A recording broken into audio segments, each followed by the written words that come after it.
Heto na naman kami, inaya na naman akong maligo ng aking pamangkin. Pupunta raw kami sa Bukal. At naglalakad nga kami kasi malapit lang ito sa amin. Nilalakad lang namin to, hindi kagaya sa iba, nasasakay ka pa. Ito, kailangan mo nang maglakad. At papuntang Bukal. Ayan nga, galit ako niyan kasi ayoko maligo. Dahil naambon-ambon nga niyan, nilalamig-lamig pa ako.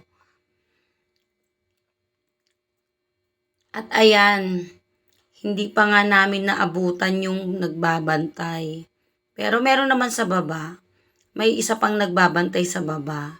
Dito kasi sa kubo na to, yung pinaka unang babayaran mo ng 5 pesos. Then, itong second na to, babayaran mo ito ng 10 pesos. Ay 5 pesos lang din pala guys. Tapos, dun sa pinakababa na yung 10 pesos. Total of 20 pesos. Makakaligo ka na. Kaso dahil maulan, hindi kami pinayagan. Bawal daw maligo. So, ayun. Malungkot ang beshi ko.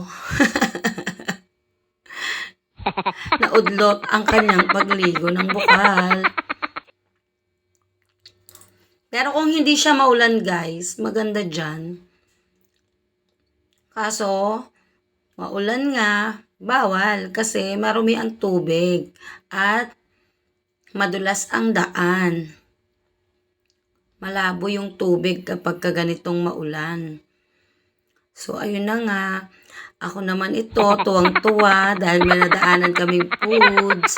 So, foods na lang ang mangyayari. Food trip na lang. So, malungkot ang beshi ko. Food na lang kasi. Diba? Ang saya-saya. Ayan talaga eh. Kaya talaga yung nagpasaya sa mundo ko eh. Kain malala na naman kami nito.